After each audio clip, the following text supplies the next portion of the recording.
It's funny to think of the internet as a city, but it really is, isn't it? It's always changing. You've got new skyscrapers going up, these trendy neighborhoods that pop up overnight, but then you have these other areas that just fall into disrepair, becoming digital ghost towns. And today, we're going to explore this fascinating life cycle of the internet's forgotten places. So, what happens when a website dies? I mean, it seems pretty simple, right? Poof, it just vanishes. But it's so much more complicated than that. It's death, and what happens next tells us a whole lot about how the internet really works. Everything from digital real estate battles to, believe it or not, the very preservation of our online history. Okay, so every website, every single one, starts with an address, a domain name. And just like in the real world, you've got a choice to make. Are you going to build a brand new house on a totally empty lot? Or are you going to buy an existing property, one that already has its own history? And really, you've got two main choices here. You can start completely fresh with a brand new, never-before-used domain, or you can take over an expired one, a piece of digital property with a past. And as you're about to see, each path comes with a very different set of opportunities and, well, challenges. This table really lays it all out. It's the classic trade-off, isn't it? A new domain is a beautiful, clean slate. It's cheap, you have total control over the brand, but you have zero authority. You are starting from absolute scratch. An expired domain, though, well, it might already have traffic and trust with search engines, giving you a massive head start. But, and it's a big but, it could also come with some hidden penalties or a really bad reputation. It's a classic high-risk, high-reward situation. All right, so you've got your address, you've picked your lot. Now you start building. And over time, a website starts to pile up value. And it's not just about the content on the site itself, but about its reputation across the entire web. And a huge piece of that value, a massive piece, comes from its backlink profile. You can think of backlinks, which are just links from other websites to yours, as votes of confidence. The more high-quality, respected sites that link to you, the more credible and authoritative search engines like Google think you are. It's kind of like having all the most respected people in town vouching for you.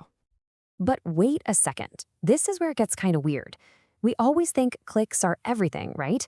But how do search engines know a site is valuable if you don't even click on it? What if I told you that sometimes the absolute best possible result of a search is no click at all? And this right here, this is a perfect example of what's called good abandonment. Think about it. If you search for Portland weather and the forecast pops up right there at the top of the page, you've got your answer. You're happy. So you just leave the search page without clicking anything. To the search engine, that is a perfect success, even though no website ever got a click. But, just like in the real world where there's value, there's trouble. People will fight over valuable property, and when it gets abandoned, it can become a real danger to the whole neighborhood. And that brings us to this thing called cyber squatting. This is basically when someone registers a domain name like, say, Coca-Cola.net or Teslastore.com, not because they want to build a legitimate site, but because they want to hold that name hostage and try to sell it back to the actual brand for a ton of money. And the courts do not mess around with this stuff. A UK Court of Appeal famously called these domain names an instrument of fraud. It's a practice designed purely to extort and deceive people. So to fight this, the folks who run the internet's address book, ICANN, they came up with a pretty clever, streamlined process called the UDRP. A company just has to prove these three things. Actually, one of the very first big cases involved the domain worldwrestlingfederation.com. The WWF successfully got it back, and it proved that, hey, this system could actually work. But what about the sites that aren't being held for ransom, but are just forgotten, honestly? Those might be even more dangerous.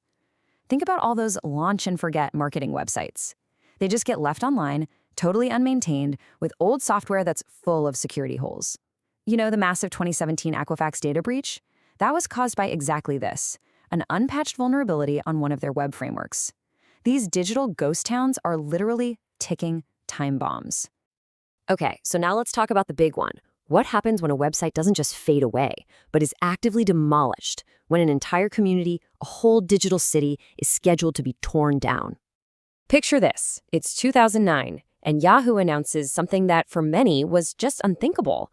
It was closing down one of the foundational pillars of the early web, GeoCities. For millions of people, this was their first home online, and it was about to be wiped off the map forever. Before we had modern search engines, GeoCities had this really charming, kind of quirky system of neighborhoods. So if you were into sci-fi, you'd set up your webpage in Area 51. If you loved country music, you'd move into Nashville. It created this amazing, genuine sense of place and community online. Yeah, it had a surprisingly long run, actually.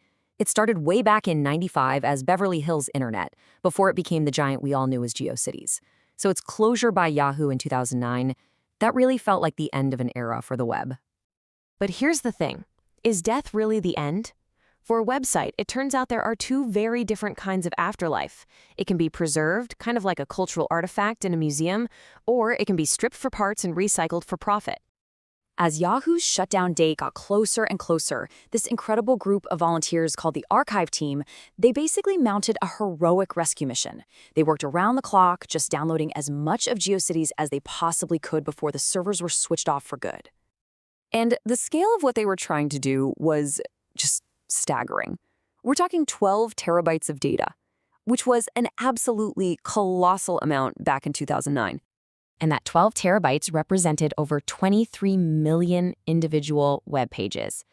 Every single one of them was a personal expression, a digital diary, a fan page, a unique little piece of internet history that was just moments away from being permanently deleted. But let's be real, the GeoCities story, that's a beautiful, rare exception. It's the exception, not the rule. For most websites that die, their fate is way more commercial. Instead of being carefully archived, their digital real estate just gets flipped for profit. And this is absolutely crucial. Marketers aren't buying these expired domains for the old broken web pages. No. They're buying the address. All those valuable backlinks, those votes of confidence, they're still pointing to that address. By buying the domain, they can basically redirect all that authority to their own website, skipping months or even years of hard work. Which all kind of leaves us with one big final question. As we build this huge, sprawling digital city that is the internet, what's our priority? Are we consciously trying to preserve our history, building digital museums and monuments for the people who come after us? Or are we in such a rush to build the next big thing that we're just content to pave over our own ghost towns for a quick profit?